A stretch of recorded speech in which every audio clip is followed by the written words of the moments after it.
todos, bienvenidos. Hoy hablaremos de un tema álgido y difícil, pero como es de muy frecuente ocurrencia dentro de nuestro entorno laboral, es importante que alguien lo conserve, lo converse y lo indique para nuestro futuro profesional. Con ello, quiero hacer referencia sobre cómo evitar el acoso sexual cuando estamos realizando nuestra red de contactos. Es importante mencionar que el acoso sexual es un fenómeno frecuente en la construcción de redes de contacto profesional y afecta a todos los géneros y orientaciones sexuales.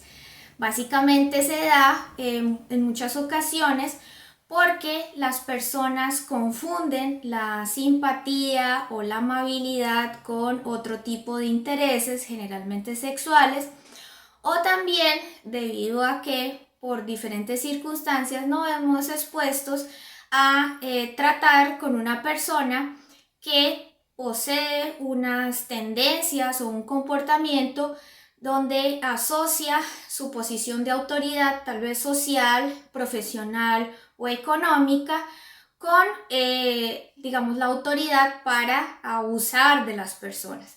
Entonces, digamos que estas personas realizan este tipo de acciones, este acoso sexual, no porque sean pobrecitos o porque tengan traumas de la infancia o porque hayan sufrido algo similar y repiten este proceso. En general es porque ellos sienten que tienen el derecho y la superioridad con respecto a sus víctimas, que se deben y se pueden aprovechar de ellas, que las consideran trofeos y en general digamos que buscan intimidar y aprovecharse de estas víctimas, ¿cierto? Digamos, ¿cuáles son las fases usuales de este acoso sexual? Inicialmente hay una etapa de acecho, ¿sí? De identificación de la víctima, de reconocer sus patrones, de obtener información personal sobre ella. Luego empieza una fase de, probar cuáles son sus tipos de reacciones, de ir manipulándola, envolviéndola, de acuerdo a sus debilidades emocionales, sociales o económicas. Luego entra en una fase de ataque directo o de chantaje para obtener, ese acceso sexual, y finalmente termina con una fase de ocultamiento en la cual se oculta a la víctima, se le desacredita y se le desconoce para evitar que, la víctima pueda llegar a revelar lo que ha sucedido en el ámbito profesional o familiar de esta persona, del acosador sexual, y por lo tanto quitarle su reconocimiento. Entonces, es importante destacar que el acosador sexual, sea hombre o mujer, usualmente afecta a las personas muy atractivas físicamente, pero además no solo piensa en el atractivo, sino en ciertos rasgos de la personalidad que las hacen más vulnerables a este tipo de manipulación o de ataques, como lo son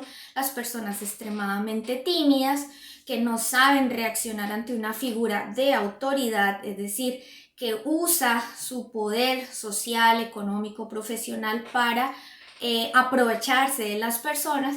Y digamos que esto lo percibe el acosador sexual, lo sondea, digamos, en las fases iniciales, y cuando encuentra a alguien vulnerable con perfil de víctima, pues procederá a atacar, ¿sí? Es importante reconocer que el acosador o acosadora se reconoce al hablar. Entonces, es evidente en sus patrones de comportamiento, inclusive a nivel social y público, la forma despectiva en la cual se dirige a las personas que ellos consideran en una situación socioeconómica o profesional inferior, y que frecuentemente la sexualiza, haciendo referencia a su cuerpo, a su comportamiento, burlarse de chistes verdes, comentarios sexistas, etcétera, son muy característicos de su comportamiento porque claramente considera a las víctimas como seres inferiores a él y a su entorno social. Por lo tanto, si ustedes identifican en los momentos iniciales de un contacto profesional una persona de este tipo, evítenla. evítenla y evitar es como lo mejor que podemos hacer para evitar estar en una situación de incómoda o problemática a futuro. Es importante resaltar que, contrario a lo que dice un acosador sexual, ellos no te van a ayudar de ninguna forma a avanzar en tu vida laboral, ya que a ellos no les interesa que nadie en su ámbito profesional y familiar se entere de las cosas que hacen con las personas.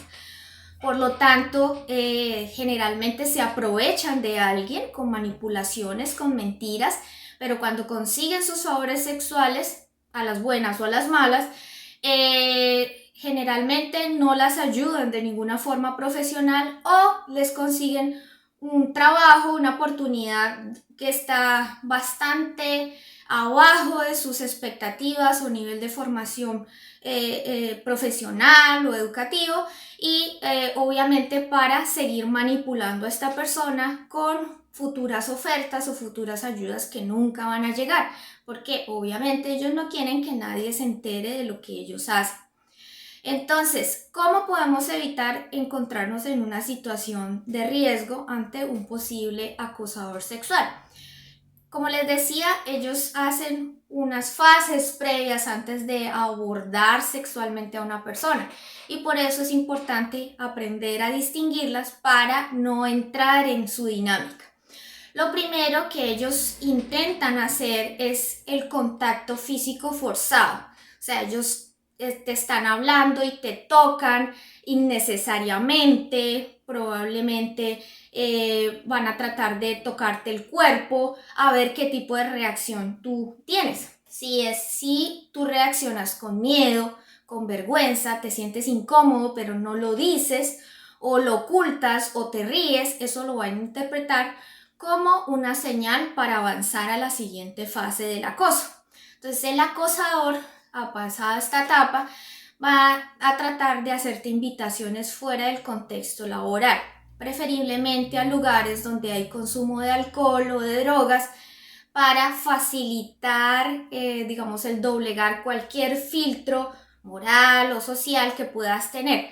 Entonces, lo mejor que puedes hacer en una situación de estas es de plano rechazar ese tipo de invitaciones. Si te dicen, no te preocupes, van a ir otras personas, van a ir mis colegas, van a ir mis compañeros de trabajo, aún así, di que no de una forma diplomática y evita esta situación. ¿Por qué? Porque en algunas ocasiones el acosador no trabaja solo, puede tener como cómplices dentro de su grupo laboral, los cuales pueden utilizar la presión social para inducir esta cercanía con el acosador en un entorno de consumo de alcohol o de drogas, y eso hace que, por ejemplo, induzcan a la víctima a consumir mucho más alcohol y más rápido, y cuando la ven ya afectada en su juicio por las sustancias psicoactivas, entonces crean una oportunidad de de llevarla a la casa, llevarla al hotel, y digamos manipulan toda la situación para que se dé un abuso sexual. Entonces, lo mejor que se puede hacer ante una situación de estas es rechazar ese tipo de invitaciones. Si consideras que ir con amigos tuyos puede ser un respaldo, no siempre ocurre, ya que, por ejemplo, tus amigos también se pueden dejar influenciar por las circunstancias o simplemente dejarte en solo. Entonces, digamos que ese no es un motivo para estar confiado. Si ves que hay algún indicio de que esta persona puede ser sospechosa o su entorno directo, es mejor evitarlo.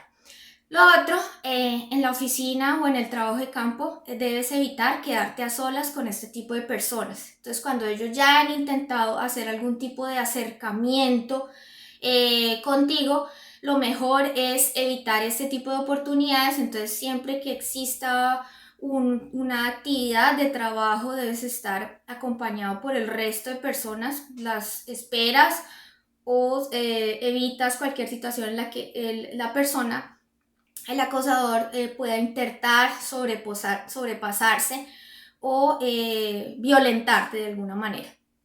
Y lo otro que es muy importante, que uno nunca lo analiza, es no dar información sobre dónde vive o dónde se aloja, por ejemplo, en un evento académico, ni de la situación familiar o económica que uno tiene. Entonces, acuérdense que el acosador busca personas que sean vulnerables, manejables. Entonces, alguien que está solo, pasa por una situación económica difícil, que ha pasado por conflictos amorosos o familiares, que está en una situación desesperada, puede ser más presa fácil que alguien que tiene un núcleo familiar fuerte, que de pronto está en una situación económica mejor o que tiene una autoestima alta y que tiene una buena capacidad para enfrentarse a cualquier amenaza y defender su posición y hacerse respetar. Entonces es importante mantener esa información personal en el ámbito estrictamente personal y no estarla divulgando a las personas de ese entorno, sobre todo aquellas que tengan perfil de acosadores sexuales. Aunque existen algunos casos donde esas personas te acechan a través de redes sociales, averiguan con tus contactos cercanos, ese tipo de información, siempre que sea posible, trata de que nadie disponga de esas minucias de tu vida personal ante cualquier circunstancia. Y lo otro, ante una situación de ataque directo, o sea, donde hay un avance físico, sexual, bajo cualquier circunstancia, lo que se debe hacer es manifestar el rechazo de forma física y verbal, de manera evidente, pedir ayuda, gritar y huir del lugar y denunciar la situación. O sea, digamos que el manto de protección de un acosador sexual es el silencio. Entonces, esta persona siempre tratará de manipular a la víctima para decirle que fue su culpa o que digamos que debe quedarse callada porque si no le va a destruir su vida profesional, etc. Entonces, lo mejor que se debe hacer es denunciar ante la empresa, denunciar ante el evento académico, denunciar en todos los ámbitos que sea posible para que este tipo de circunstancias no se vuelvan a repetir y además, digamos que quede evidente la clase de persona a la que está haciendo este acoso sexual. Recuerda siempre que la mejor manera de evitar este tipo de circunstancias es cuidarte y alimentarte y crecer como persona para no exponerte como una víctima a este tipo de individuos. Cuídate mucho, espero que esta charla haya sido de utilidad y nos vemos en la próxima.